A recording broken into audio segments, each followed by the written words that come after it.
Oh, live to learn, live another day.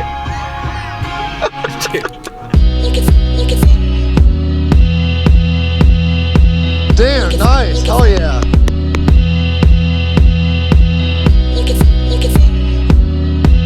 This place is absolutely nuts.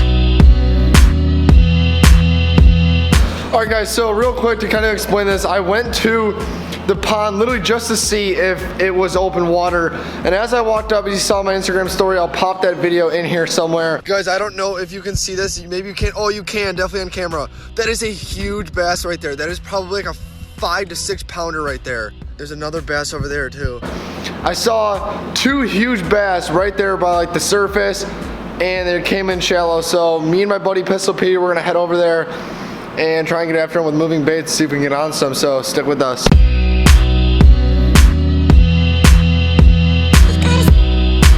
What's up, guys? Welcome back to another episode of McGrath Fishing. We are finally back to open water, thank God. So hopefully we can get out here. I'm with my buddy Pistol P. I threw like all my rods together in literally about 5 minutes. I strung one up my rods for Pistol P because his reel wasn't at my house in time and I was in a huge rush. So I gave him a few of my things. He's gonna figure it out. And so I got a chatterbait, jerkbait, swim bait. We have a finesse jig just to try it. And I have an umbrella rig. So as I explained to you guys a little bit ago, I came here literally for about 5-10 minutes just to see if there was no ice or anything. And we came back and there was bass everywhere. So here I am with a rod in my hand, no ice fishing. It's about 42 degrees out. So here we go, let's get it. We're gonna go all GoPro footage today, so I don't have to walk around with this big DSLR. I hope you guys like today's video. Please remember to give it a like. Crystal clear water, oh my. All right, I'm gonna start off by throwing this MTB umbrella rig. Kind of like this bait, it's kind of a more small profile. So much open room right here, you don't have to worry about snagging trees. Over there, you gotta really watch where you're casting or else you're in the top of the tree. All right, so like I said, we're throwing moving baits right now. The whole goal is to try and get these bass, at least one of them for the day. I'm sure the water temp is super cold. Holy shit, P, there he is. All right, guys, so I spotted a huge bass. He's literally right there under that tree. Let me see if I can slow roll a chatterbait. This is one of my go-to combos. It's not matching, but it's a good color that I use. He's right there. P, this thing is right here, dude. Yeah. Can't get the fish to bite when it's this cold. Okay, so as I told you guys, I didn't know I was gonna come out here today. Came literally right here. I wasn't even gonna walk up there. And I walked up to the pond, I saw these bass, so I decided to come here. This is actually a good bait, just not for this pole. Like I said, I strung everything up so quick and I didn't know where to put things, so I just was kind of throwing things. So I'm literally just gonna put this on the snap because I'm too lazy to completely tie it on. Who's calling me? So this is my go-to green pumpkin, black grape flake. This is actually FTA baits. These are prototypes. I can't even show you the packaging, so I have to put it in clear packaging. This whole release is going to be very, very cool and very fun, and everything needs to send the DL for right now. So I'm working a 2.7 inch finesse worm, also known as the Ned worm. I have the Ned worm on a 7-foot medium heavy fast action St. Croix. This is their Avid series. And for the reel, I have a Daiwa Tatula LT 2500D. This is one of my favorite spinning reels I've ever owned. It is March 21st and be able to be fishing water already. Fucking A, I got this damn branch stuck in my fucking shoe. Anything? Like I said, this Daiwa is probably the best spinning reel I've ever owned in my life. It's as smooth as can be. This braid is 15-pound Power Pro. I always go yellow, but I always tie on about a 6 to 10 foot mono leader in 10 to 12 pound usually. If I'm fishing kind of lighter, I'll go 6 to 8 pound, but usually 8 to 12 pound is where I stick to, depending when I'm fishing though.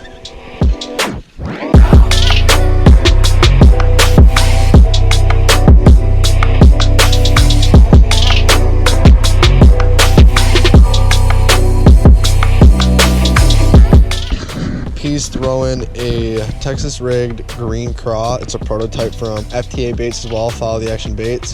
Their baits will be available soon. They're just getting ready with all packaging and they just want to be fully ready. All right, so a lot of the times when I'm fishing, I'm literally just kind of reeling down the slack with the Ned rig. P, shut up, don't fuck me up here. Look at P over there. Pulling a medium, he's pulling a medium light rod with probably like a ½ ounce weight and a big old craw. Probably he's gonna feel like you already have a fish.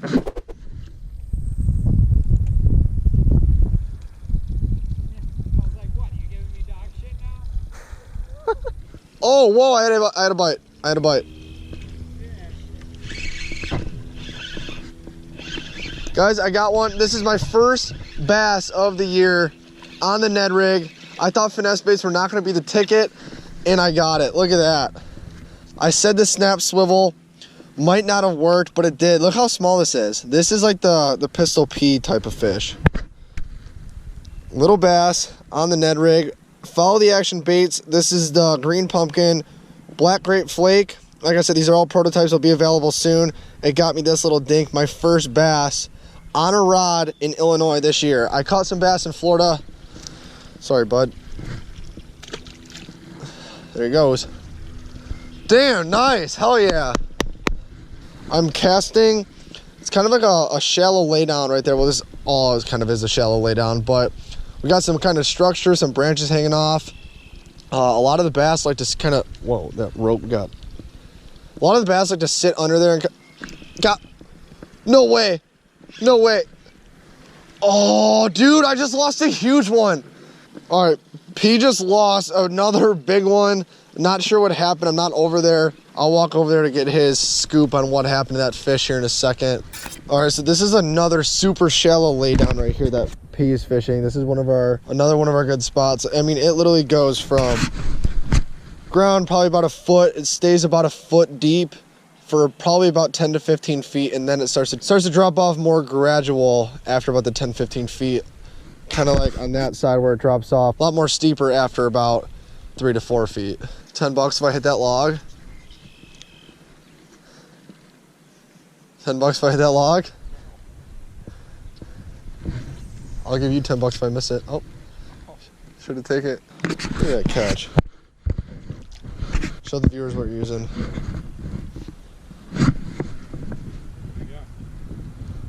Good rig. I like it, P. I like the creativeness. I'm gonna keep this hook hidden in this bait, super hidden. So look, like I can run my hand over the top of this bait without getting hooked. And I feel it, and you feel it too. On the road again. On the road again. All right, there's a bass right here. This is sight fishing, literally right after ice out. He sees it. He sees it. He's going after it. He's looking at it. He's getting closer. Oh no, he's gonna see me. He's gonna see me. No way this fish is getting ready to spawn. Dude, there's a bed right here. No way, dude. This fish has to be confused, living in a different world. These fish have to be very, very confused. Why are they this shallow? There was one literally just sitting in 6 inches of water, if that. So like I said, when I'm just bouncing, like when you see me bouncing my pole like this, I'm really just bouncing the slack of my line very gently, just so I feel it enough just to kind of be jiggling the bottom. I'll let it sit for no longer than probably 5 to 7 seconds. But I think I'm gonna fish a little bit slower, so I'm gonna let it sit for more like 10 to 15 seconds, considering it's right after ice out. I don't get why these fish are this shallow. I didn't expect this at all, actually. Very thrown off. These fish are confused.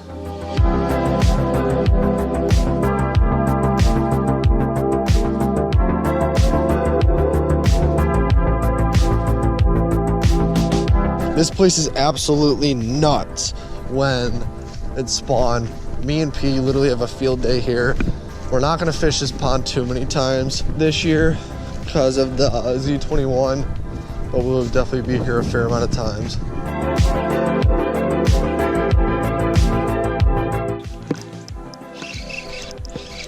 There we go. There we go. Little guy. Probably just broke his jaw.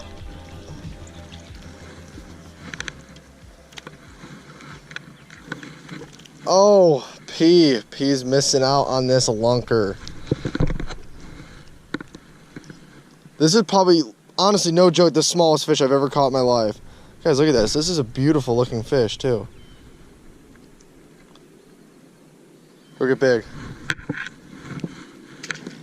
That little guy hit that Ned rig. I caught that one in about probably a foot of water. I cast it all the way up on shore on that other side, right over there. I just did it again. Okay, so my mono leader on this one has literally went down to probably 2 feet, 2.5 feet, because of being cut so much, being changed out. I always retie. I mean, when I catch a big fish and usually anything, I always usually kind of cut it and retie no matter what. I don't know, I don't want to lose a fish because of my knots.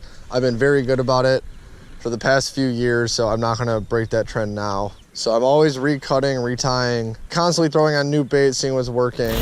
All right, guys, that's gonna do it for the day. We're getting out of here. Pete is already in the car. Being able to actually fish again instead of ice fish is a whole different ball game. I mean, this is everything that I've been waiting for and trying to get done. And I'm so happy that open water is finally here. I mean, with my new boat, the Nitro Z21, I'm gonna do a full boat walkthrough. I'm super excited to get that, like I said. I mean, open water is literally right around the corner, so it was super fun to get out today with my buddy Pete. I had a good time. First open water trip in Illinois. To get 2 fish and not get skunked was a good day. So I'm not gonna complain about that. Those were probably the 2 smallest bass I've ever caught in my life. But you know, like I said, I caught fish. I can't complain. Pete was recording me, so now I'm gonna get him back. How'd you feel about getting skunked today? Oh, live to learn, live another day. Dude, never have Fruity Pebbles for dinner. Yo, how'd you feel about today? Fantastic. I froze my ass off, caught some fish. No, I didn't. Either way, it was good to get out and do some open water fishing finally. Use my St. Croix, use all my new gear. I'm having a blast doing this. Big shout out to Follow the Action for once again making it happen and allowing me to go out whenever I need to and make videos and to do this full time. I hope you guys are enjoying these videos. Please remember to like and subscribe. Tune in to next week's video for another episode of McGrath Fishing, and I'm out. Oh, I like that beat. Keep it going.